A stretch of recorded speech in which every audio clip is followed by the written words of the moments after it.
and welcome to this after-lunch panel. I know the organizers have entrusted us with this greatest challenge of all during a conference, to keep people entertained after lunch. So you have to help me do that. We have actually a great panel for that, and I hope you appreciate.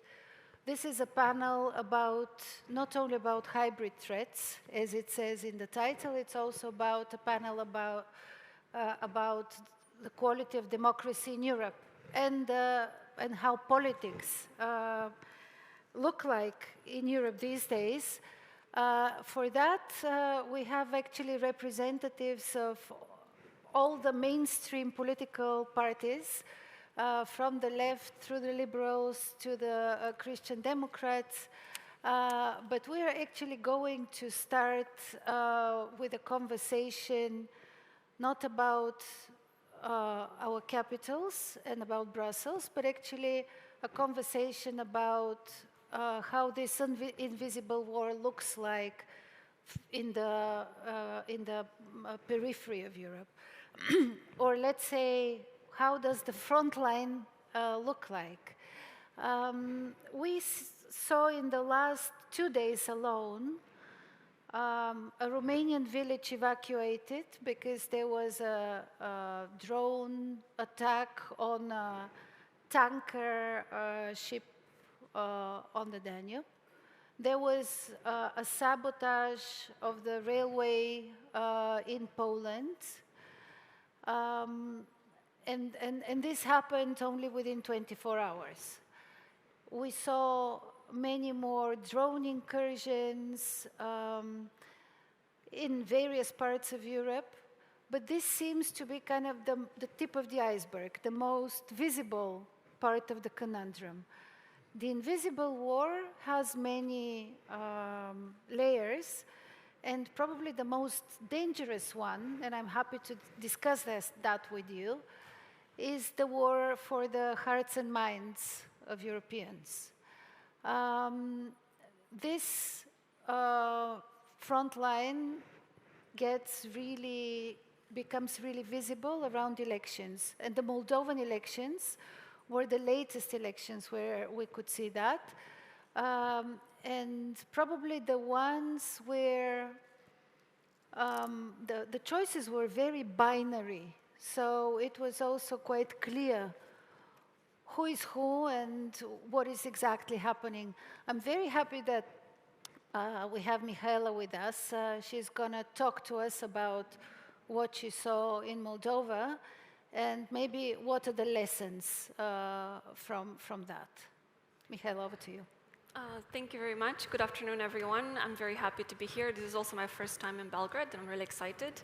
I'm even more excited to be able to talk about this very difficult issue that needs to be addressed. Otherwise, it's only going to grow bigger and bigger. And yes, indeed, in Moldova, Moldova is quite a great case study of hybrid interference, sadly. We've been a target of a hybrid war for many years, and we've developed strong resilience, but because the tactics keep changing and adapting, it's not a finished fight, so to speak. And indeed, while you're saying that the choice in our elections was quite binary, the result of the election was not predictable at all up until the polls effectively closed. And yeah, to give a bit of an insight of what we went through over the last year or so. As I said, we've been dealing with this for many years, but in the last year, we've had 3 election cycles. We've had the EU referendum, we had the presidential election, and we had the parliamentary election, which means we have been in a kind of a perpetual campaign for over a year, and we've came out the other way stronger and better, but again, the danger is very significant.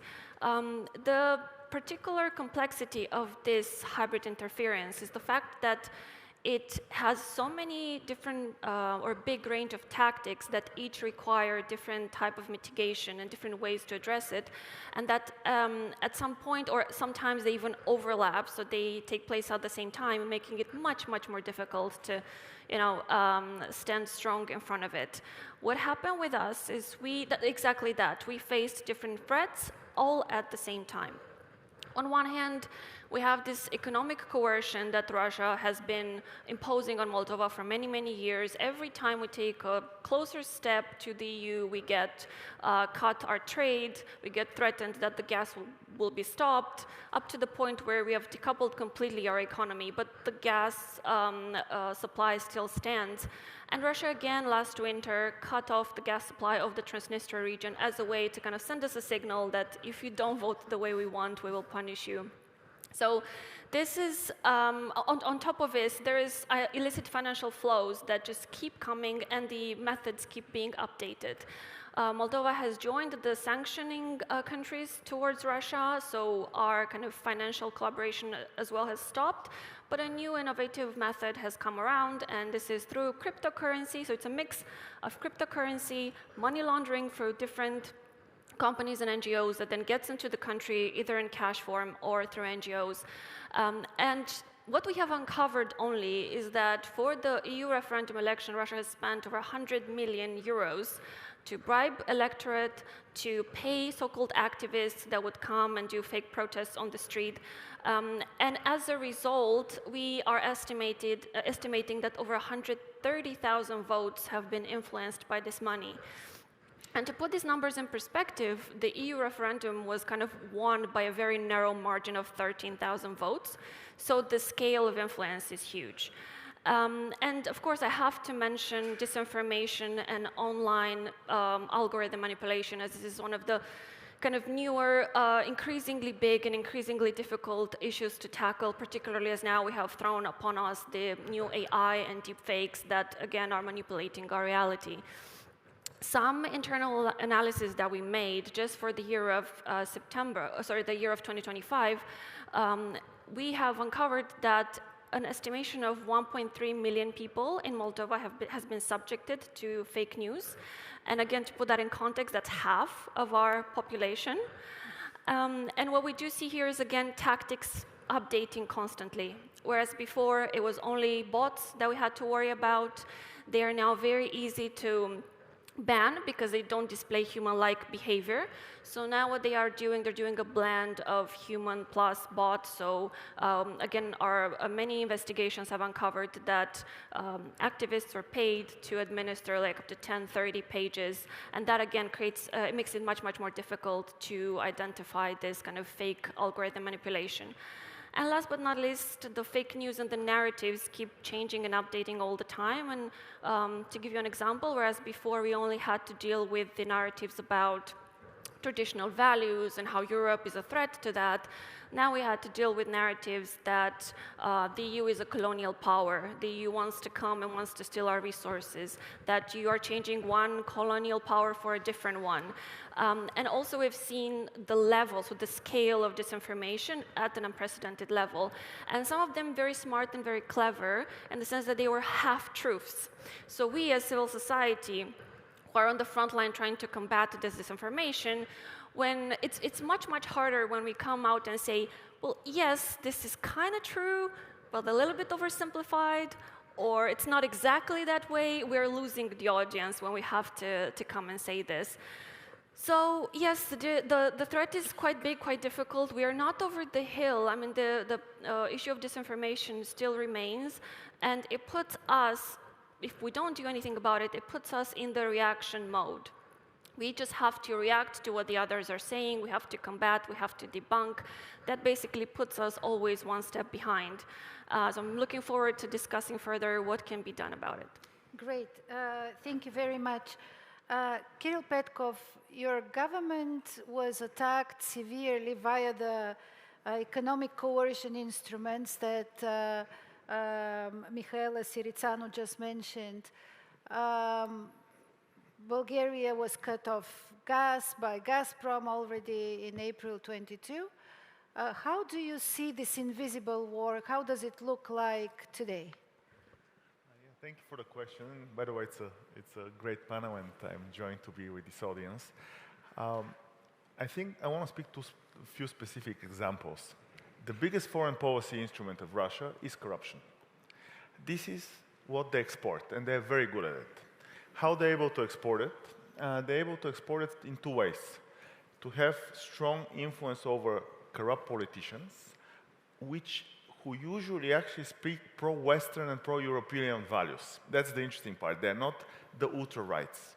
They're the ones that sound European, look European, but actually when it comes down to, let's say, going around Ukraine with a Turkish stream, they do it in a heartbeat.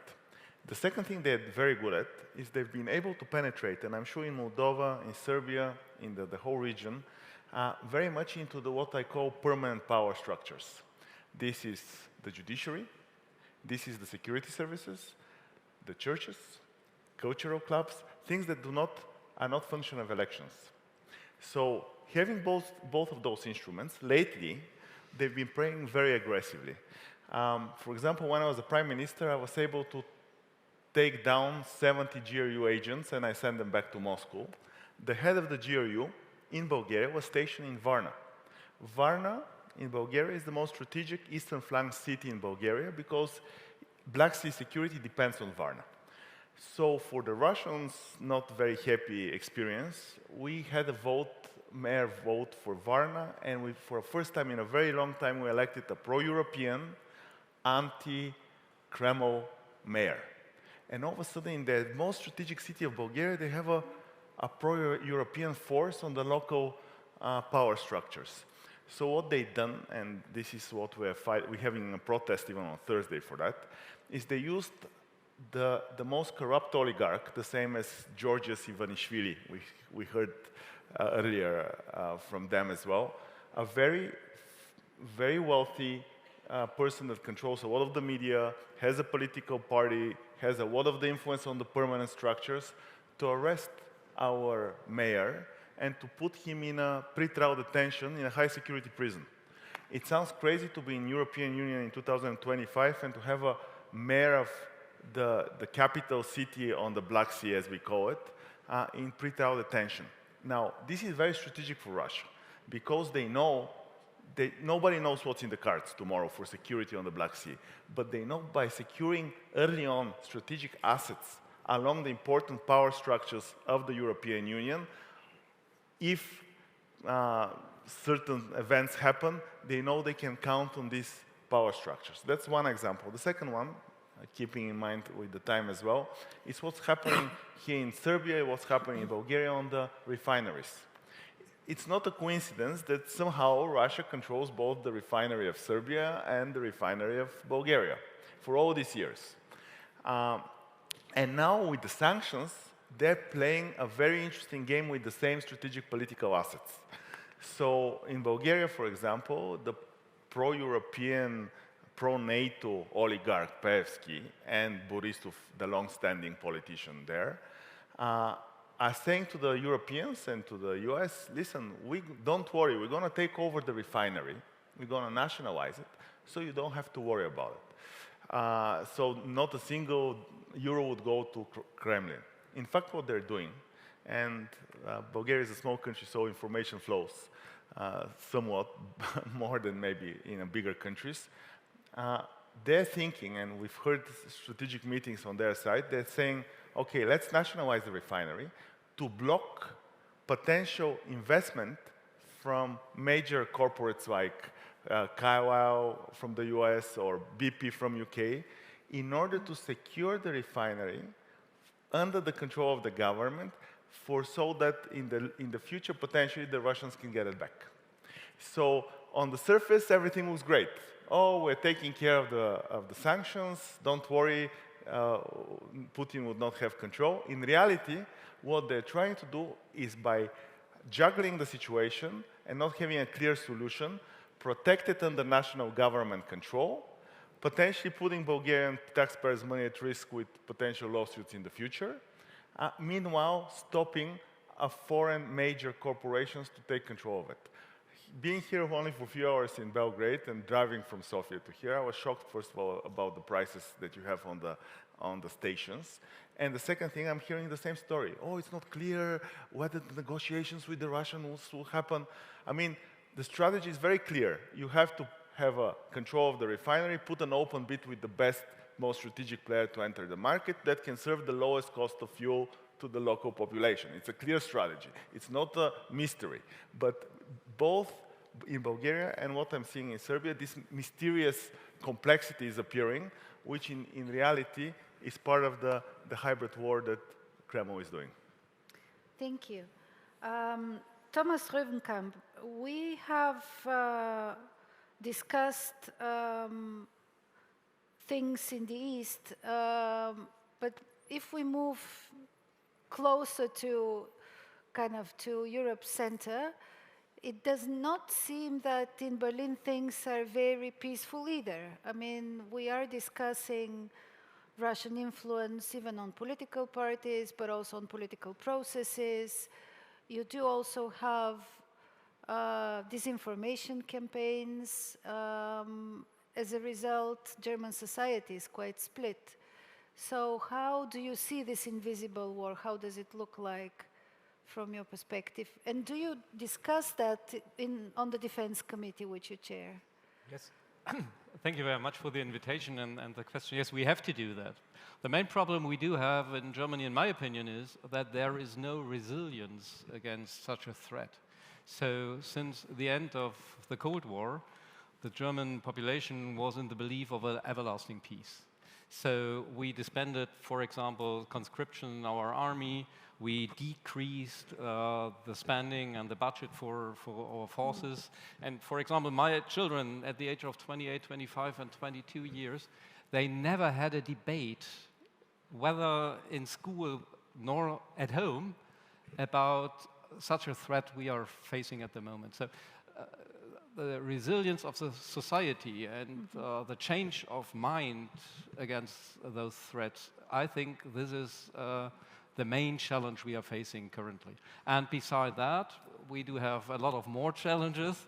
In the past, money was a challenge, but this is no longer the challenge. But we do have very complicated system for buying military goods, for example. We do have a lot of bureaucracy in that progress, and we have to increase all. We have to increase the numbers of our soldiers, we have to increase our military capabilities, we have to increase the resilience of the society, we have to increase our support for Ukraine, for example. So yes, it is a very crucial situation within Germany, and we can see that Russia is not only attacking countries in the eastern part of Europe. So we are victims of nearly daily attacks by Russia. We can see, for example, drones not only above our military infrastructure, but also about our civil infrastructure, about our ports, for example, and other infrastructure. So yes, we see disinformation campaigns. We see trying to get influence, for example, in our data infrastructure and so on. So yes, we are not in peace any longer in Germany. We are not in war, but we are between peace and war. That's my opinion. Thank you very much. Frédéric, Petit, we do also observe the French debate. It has been a very vivid debate, especially on the hybrid threats front. It seems that one of the bigger parties, RN, the party of Marine Le Pen, is moving away from the Russia kind of line. But what does it say overall for the kind of French perception of hybrid threat? Thank you very much. Thank you very much for the invitation first. I will frame my answer in few words before, because I like these words, unseen war instead of hybrid, because I think that it's more leading to the solution.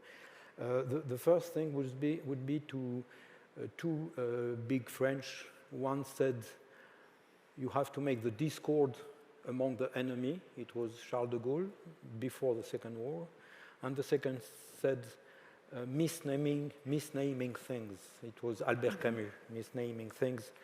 add to the problem of the words. I think that this war that we are calling hybrid war and something like that, for me, is a war between transparency and hiding things. And you have wrong words. I wrote something this morning. There is justice or justification. Okay? We have, our enemy is always justifying. Okay? We are talking about justice. Okay? And there is also wrong equivalence. This morning somebody was talking about civic culture. Okay? You know, a very concrete example that I am using since 4 years now, almost 4 years. Who is a soldier? Who has the right to be a soldier in our countries? First, a citizen. A soldier in our countries will never be a mine digging, as in Africa, or a prisoner, or a mercenary, never. And this kind of notions are now not discussed. Russian army, no, it's not an army, it's not citizen. It's people from North Korea. And we are talking about Russian forces. No. In our tradition, a soldier is fighting for his citizen. And these kind of things are disappearing. Of course, it's not so frank. The disinformation is not so direct that it can be in other countries, but the Russian is adapting, and by us, this kind of discussion, I have sometimes to stop my colleagues and say, no, it's not soldiers. Or, what is a nation?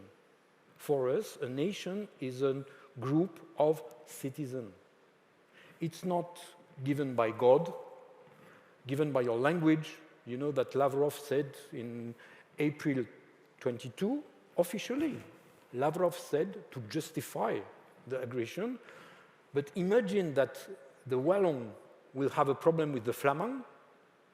Everybody would understand that Macron take his army to help the French minority in Belgium. He said that officially. No, there is no French minority in Belgium. For us, there are Belgian citizens speaking French. Okay? And this kind of things is what is under the radar in our public debate in France, and helping this unseen war. Because to fight against that, you have not the time when you have 1 minute in the parliament to talk. But it is under the level of the debate, and you know, we can talk about what is democracy. We are 3 Democrats on this stage. Our party in France has 100 years last year, and one of the big Democrats in France, which is the father of our party, I would say, defined democracy. Democracy is not an electoral choreography. It's not an electoral victory with one day we can track the things. It's not a football match. Democracy, he said, democracy is the highest level of understanding and responsibility for each citizen. And that's all. You can have a kingdom, which is a democracy, okay? But we have to come back to this very central issue. Somebody talked about Serbia yesterday, I think it was yesterday, about the black box of Vučić. Black box of Vučić. You know, I already thought about the dead soul, about Gogol, you know, this kind of, this registry law, this thing that we are tricking, and we are in our country, in our countries, we are not on the front of this disinformation war with very clear things. I am making a check to Madame Le Pen, okay, she said no, I am okay, but this fight for us is under the level of under the surface, and tricking with all this wrong equivalence, wrong words, and that normal people are saying, yes, of course, there are elections, then he's elected, then Putin is elected, then there is a democracy. Okay, no. We have to come back, and we have to help as Democrats. We have to help all our country, all our citizens. I'm doing that every day, to understand that democracy is not given, it's a fight for everybody, everywhere, every day, for each of us. I think I think you're right, but the problem is that this debate about citizenship, democracy, solidarity in a society, coupled with kind of the everyday threats, you know, drones or you know, explosions and so on, they just run on different altitudes. And so, yeah, the question would be how to make them meet. If I can add something, it's very logical. You know, words are clever, and you have hybrid war, you have disinformation, you have hybrid war. You have to have hybrid defense. Hybrid defense. It means what young people are doing in Serbia today, it is, for me, hybrid defense. It's useful for every citizen of Europe because they are fighting its citizens against corruption. Corruption is hybrid war for me. It's clear. For me, it's obvious. And then, if we are talking about hybrid war, we have to talk about hybrid defense. And then we have to re-ensure, to re-enhance all these kind of things. It's not, I am not talking to you, I am not explaining you what is East Europe, what is the history of East Europe, not because I want you to be an erudite. I want you to understand and to fight with me against disinformation. We will do this in the second round of this conversation. Before that, I will ask Enrico Borghi to maybe come in with a Southern European perspective. Because in Southern Europe, this perception of war is actually very different. Sometimes it's even non-existent. So what do you think, how do the hybrid threats exist in Italy? Do you see them in your debates? Do you discuss them at all?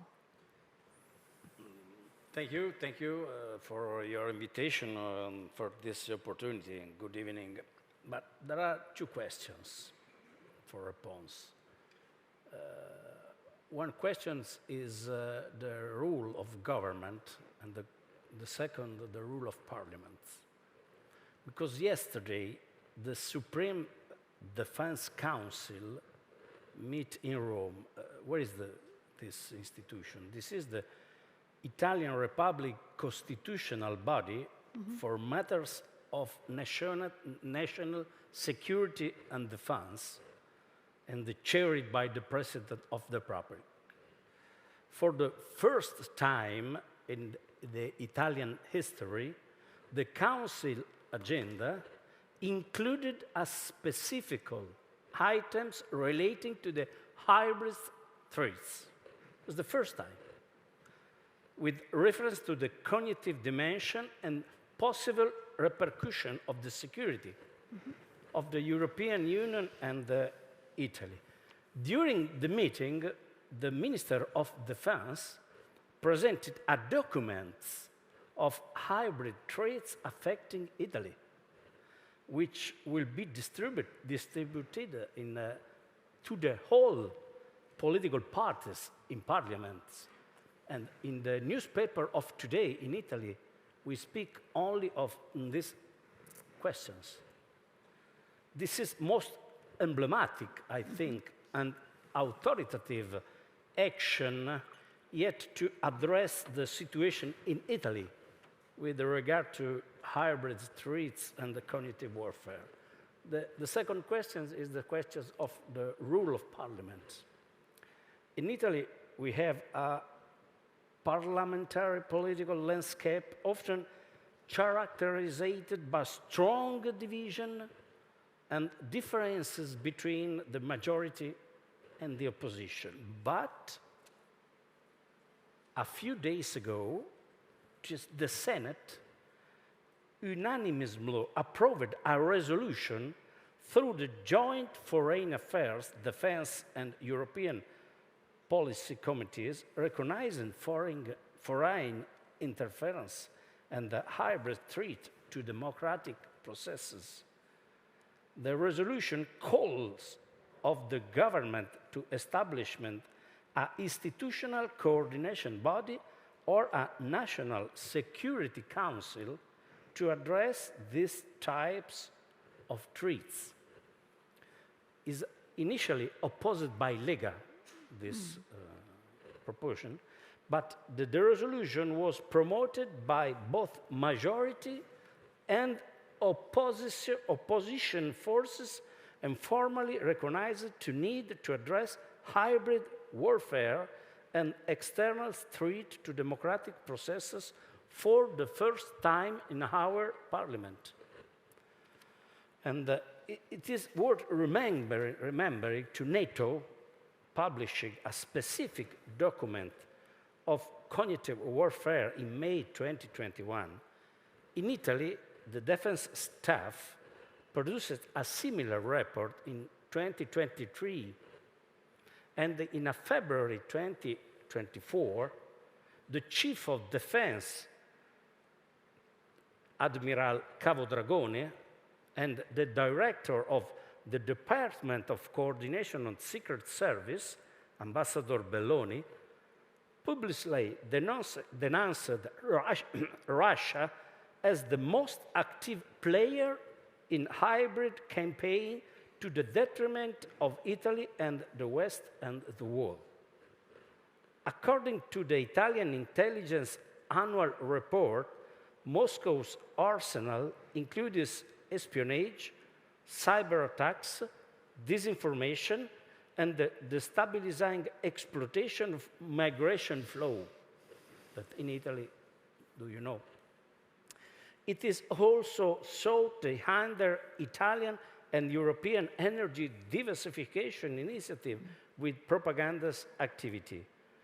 We are therefore witnessing a significant escalation of the phenomenon in what some consider to be the soft underbelly of Russian influence in the West. This is yet another reason to consider a European response, which I believe we will discuss later. Yes, thank you very much. So the news that Russia is using economic coercion, energy, hybrid, foreign interferes in our politics, even uses migration, weaponizes migration, has arrived obviously everywhere in Europe. The question is, how do we tackle it, and what is our reaction? I would again start with Mihaela, because I believe that in Moldova, the EU gave actually an example of what could be done if one really thought that it was a serious, that the stakes were serious. So what can be done? Indeed. So the only reason we were able to come out of the previous elections and ensure that Moldova's path remains towards Europe was because of a coordinated action from authorities, from civil society, from even public persons in Moldova. I'm talking about artists, singers, journalists, or media, also the EU. We kind of work together in a coordinated manner to ensure that we still stay on track. But still, I must say that is no easy task, nonetheless.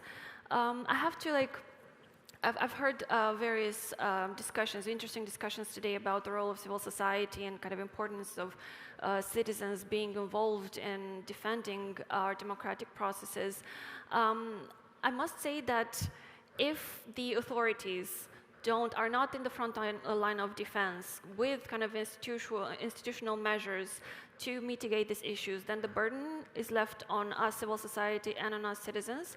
And I can say, okay, I'm part of civil society.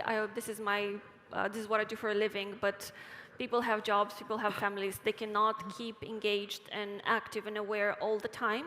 So there is risk of huge fatigue. That's what we have felt in a year of elections, and we have local elections again next year. So this electoral cycles will keep repeating, and if we don't take institutional steps better than what we have done up until now, we will lose this battle. It's just a matter of time. So a couple of, not to be completely negative, to highlight a couple of good initiatives are, sadly for our Georgian neighbors, the political situation there became kind of a cautionary tale for us, and we're happy to see that the EU stepped up its support, because we've been flagging this for a really long time, that the EU is very good at supporting in the eastern neighborhood, not only, but I'm talking about Moldovan perspective. It's investing a lot of money in development and infrastructure, but by far is not investing enough money in selling itself. So then if you don't do that, whatever you do in practice in terms of building roads, building infrastructure, that becomes a moot point if you're not there to, be that kind of soft power in terms of narrative ownership. Our authorities, so EU stepped up its funding much more this time, support for media, support for civil society, particularly to be in this front line of defense. Authorities were much better prepared this time as well. In terms of cyber attacks, on the day of elections, we've had various attacks on all government official pages, including the central electoral page that was in real time showing voter participation and voter counting. So they had about 14 million login attempts as a way to block the page. So the authorities were quite prepared in catching that, so we had no issues. The authorities were also really good at uncovering various schemes as they happen in real time. So, for example, irony of all ironies, the police arrested over 74 people, young people, that actually went on a youth camp in Serbia, where they actually learned tactics to start the violent protests, to break a blockade of a police. In that arresting, they saw kind of munition and arms that these people had. So actually authorities having that capacity to catch this significantly strengthened also citizens' trust in institutions, which is like a small caveat, a very huge issue when it comes to false narratives, because these narratives work in different ways. Sometimes they will be completely false. Sometimes they will be completely real, or they will be a blend and try to diminish and erode the trust in institutions so that people disengage in the political process. I know I'm mindful of time, but very quickly on a couple of kind of ideas of solutions. I'm very happy to see this Democracy Shield initiative from the EU. I'm very curious to see how it will work in practice, but I do want to kind of flag some potential shortcomings.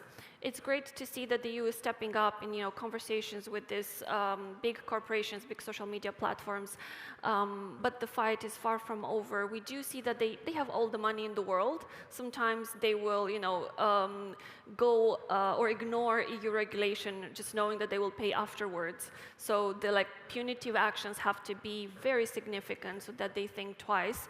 I'm again very happy to see that they're stepping up in kind of EU demanding more transparency when it comes to algorithms that are being used on social media. But again, these corporations can change algorithms all the time. So there is, it's a great initiative, and it's great to see that the EU is kind of really taking this on as a real issue. As up until now, that was quite an uphill battle to kind of flag, but we'll see how that works in practice.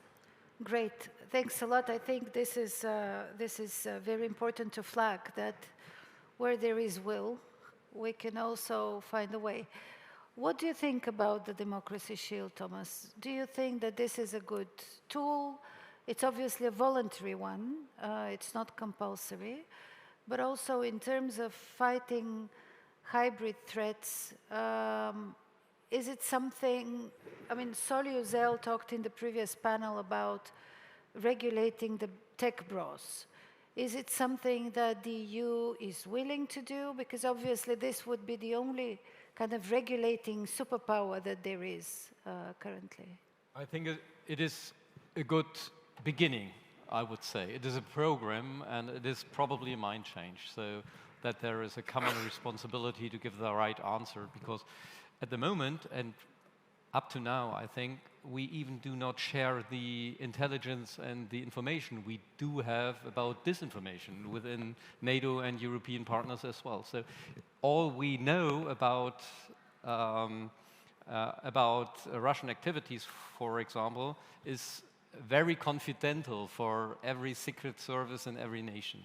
So we need a common view on the threat we are facing, I think, and probably it can work under such a program. But that's not enough. We have to do a lot of more. For example, in Germany, we have to do a lot of decisions on a national level. So, as I mentioned, we weren't prepared for a multi-dimension war, and so we do not have the structure and the architecture for the right answer. So, for example, for fighting against drones, we do have in Germany minimum 18 responsibilities. It depends on whether the drone is attacking a military infrastructure or a civil infrastructure, and it depends on whether it is in the northern part of Germany or in the southern part of Germany. And we do have so much responsibilities, yes, but we do not have capabilities to fight against that. So it is a question of being able to defend such threats, and this is only an example by drones, but I can explain it by other threats of hybrid attacks as well. So that's what we have to do on the national level, and I think, yes, we have to invest more in common European and NATO solutions. So we have to trust each other more than in the past. We have to share our information, and I think we have to put together our very different capabilities we do have. So the good news is, I think, my opinion is, the NATO is able, the European and the member states of the European Union are able to defend such attacks, but they have to work together. That's, I think, the main thing, the main topic we have to discuss, probably under the program, but we have to do that because I think we do have the capabilities, do have the technology, we do have the money together, and so, yes, it is just a debate of coming together with all the information and capabilities we already have. Thank you very much. Maybe a French perspective here as well. I fully agree about what is said about the fact that we have to make it together now. We are able, we are big, we are able, we are competent. And so the problem is we have to want to do that together, and then we come back on citizenship and engagement. I am very interested by the word fatigue, because fatigue normally is a military war word. It's a word for military war. There is a fatigue, okay? And as I said, I am convinced, for example, that there are something that I'm making testimony, because I think it's very important. In Ukraine now, under war since almost four years, they are going on with decentralization reform they began in 2016. I am meeting new little major, constructing their health buildings and saying, okay, now we are Romada, we made a decision, and so on and so on. And this kind of, for me, this kind of civil society cooperation, we have to make it. We are helping Ukraine with military war. We have to make this net of hybrid war defense on the field. We can do that. I am always inviting people. There are French people in Ukraine now. Journalists, you talk about journalists. Journalists has to go there. It's not making war. It's participating on a kind of hybrid defense, because we have to understand what is Ukraine. We have to understand, we have to learn from them.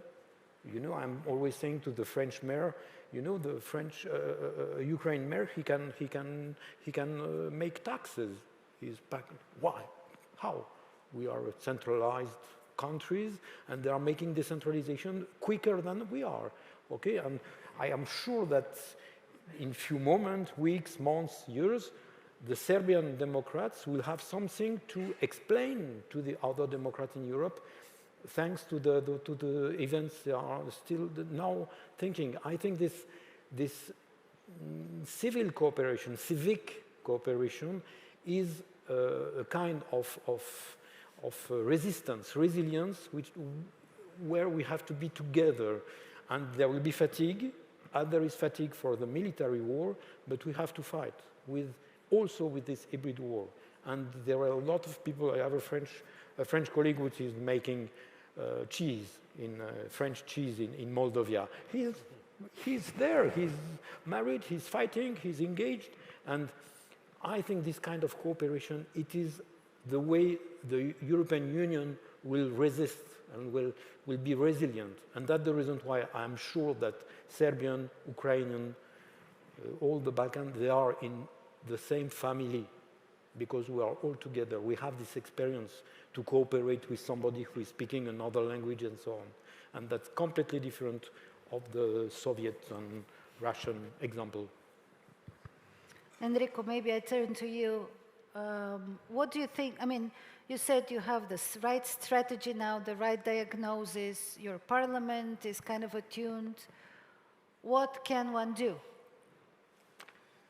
I think that the scenario described by Shoshana Zuboff in your book, Surveillance Capitalism, is becoming a reality. She explained that the new economic order is based on exploiting human experience as a raw material for commercial practices, thereby fueling a movement of power that imposes its dominance on society and challenges democracy, putting our freedom at risk. Looking at the current situation between Silicon Valley, the White House, or Beijing, it is clear that power is being consolidated by those who control knowledge, research, information, and communication, allowing them to feed a vast amount of news, information, and data about users into the global system. Added to this is the almost dystopian risk that the human species could be technologically re-engineered. Significant and unresolved ethical, legal, anthropological, and philosophical questions are raised by developments and in the field of brain interface alongside this phenomenon. If we believe that the best security lies in being able to control and use advances technology in an ethical manner rather than in possessing it, we must quickly address the issue of how to build a code of ethics in the era of cognitive warfare. This is Europe's task.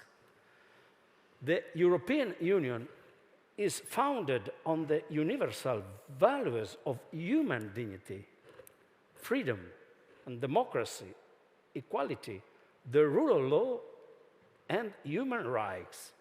The question of how to govern the emerging world, starting with security, cannot be postponed any longer.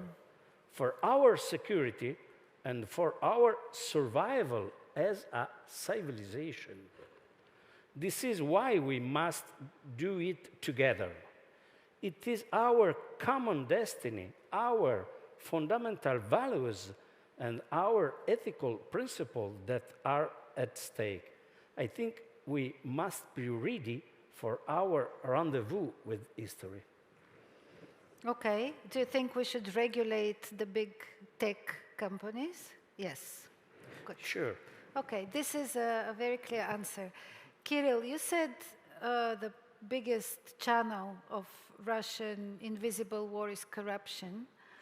How can the EU address that better? understanding also that we're now starting the negotiations for the next multi-annual financial framework. So that will be one issue there. And also how to address the energy dependencies. So maybe those are the two outstanding. Yeah, thank you. So I think, first of all, we have to recognize each of the situations in each of the individual countries as part of a common threat. Not to address, oh, there is something in Moldova happening, the Moldovians will solve it. In Germany, oh, you guys have some problems there, I'm sure they'll figure it out. The Italians have interference. No, no, no. We have to, when we say we come together, we have to say we come together recognizing that the threat is the same, with the same origin, and start working strategically how to defeat this threat. So, to your question, for example, the European Union has European Prosecutor's Office. Now, the European Prosecutor's Office would make huge amount of sense in this hybrid situation to have a mandate for cross-border money laundering and for foreign influence and financing of political parties. I mean, we have the institution, we just have to give it the mandate to work. Right now, it's very, very narrow mandate for only EU money. But if we have the biggest threat outside of the EU, let's make this institution work for that. There are prosecutors, they're already on the ground working, so that's one. Second, the European parties. We should not close eyes on local corrupt politicians. For example, you cannot say, I'm from the European People's Party, I really love to have your votes in the European Parliament, so let me close my eyes for what you're doing back at home. No, if we are talking about values, and the values are the driving force in the European Union, let's put these values frontline and not tolerate breaching of those values. I have to give a good example. For example, with the liberals, they did well.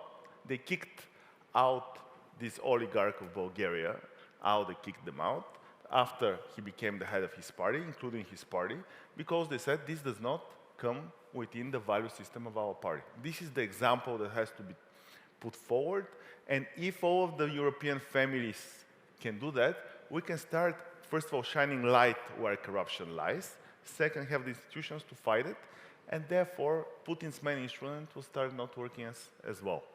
Finally, the energy policy. I mean, it's so obvious that Kremlin is using the energy as a part of the hybrid war. And we should deal with these energy situations also in a coordinated manner. We should not see, oh my God, what is the Serbian government doing? Oh, so scary that they cannot make a decision. And by the way, the Bulgarian government is doing something that is a little bit odd. For example, they don't have a judicial oversight on their actions, but let's close our eyes. No, no, no.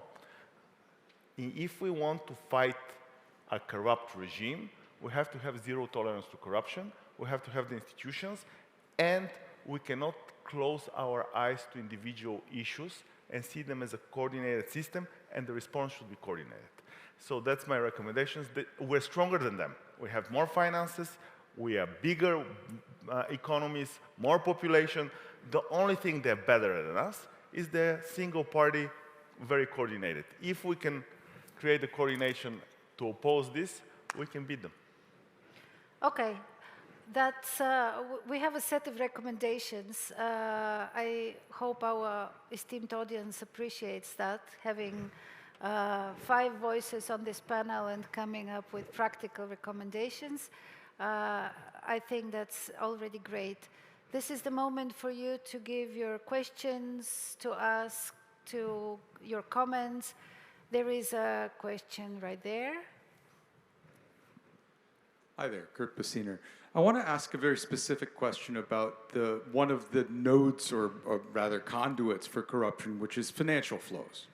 I mean, I speak as an American that we have the Foreign Agents Registration Act, which we adopted in 1938 to track Nazi German money coming into the United States. It's being Bowdlerized now with numbers blacked out in contracts, which is a new phenomenon. But Europe and individual member states, to my knowledge, have never adopted an equivalent. And there have been various reasons, even some stalwart civil society actors have come out against it because they feared that this would be a lever using the Russian foreign agents terminology, which is a very different element, you know, with funding NGOs versus hiring somebody to represent your interests to the government. Are there efforts underway in your national legislatures or at a European level to adopt something similar, better, you know, learning from our mistakes and how we're getting weakened, to increase transparency and protect your democratic way of life and your discourse? Because it's, we don't know what's below the waterline, but I think we could presume there's probably a lot there. Thank you. Frédéric. I can answer because it's not quite true. We have in France a very big legislation about that. We have legislation about that. Okay, you know, even I was catched because I was transferring 10,000 euro on my daughter, and there is TrackFin. We have very big things, and we are tracking all this financial flow. Actually, we are missing a kind of coordination, as we said. It's on course. It's on course. I know that in Germany it's done. With Germany it's done. But I think that what you are talking about is asking for something else. It means that we are tracking the principle of our legislation in France, which is a strong legislation. Really, I think that you are not knowing that, but it's a strong legislation. But the principle is more declarative than coercive. It means you have to declare, you have to say what is your money. That's the reason why we asked Marine Le Pen 5 years ago, where is this from? Where is this money from? And she sent back the money to Russia. Okay, she had to send back the money to Russia. And I have to declare, as a member of parliament, I have to declare what I earned 20 years ago, where, and so on. Then I think it's good that it is under declaration, that it's a strong legislation, but a legislation where we are supposing that we are citizens and not frauders. And I think it's good because I always think, also with social nets, that you cannot fight against the killer of democracy with non-democratic tools and with a kind of big brother, which is okay. Then we have these legislations. They are not yet well coordinated, but it's on progress. But I think it's, of course, it's very, very important to track all of this money and to count about that you can have money and be a citizen. Mihaela, just a second. There was also this issue with crypto because it's about declaring income in the old-fashioned money, but how do we deal with crypto? And that was also something that happened in Moldova through this last campaign. It's an emerging issue, and we're just seeing now in Europe, there's more and more conversation about how to deal with it. I think, I don't have a clear answer on that yet. I see my colleagues want to intervene. But indeed, like, it's something that needs to be addressed because it's just like, it's a loophole right now, basically, for illicit financial flows. 2 words. Yes. Crypto is a danger because it's not tracked and so on, and I am not surprised that it's an idea of over the sea, I would say. And second, euro is a politic tool for this new cycle. We have not only to count about euro as, okay, it's easy, it's better, it's helping us and so on. We have, euro will be a kind of political issue in order to defend ourselves, because if we have a common value that we can track, that we can order, that we can manage, that with the central bank and so on, we will be more stronger and we will be able to defend ourselves about all this financial aggression that are crypto money. Very briefly. Very quickly, I really like the Foreign Corrupt Practices Act that the US has enacted, that it has penalty as a function of the wealth of the person or the entity that has created the corrupt act. So the wealthier you are, the bigger the risk. So that's a great example. We're trying to implement it in Bulgaria as well, if we have a chance again to govern.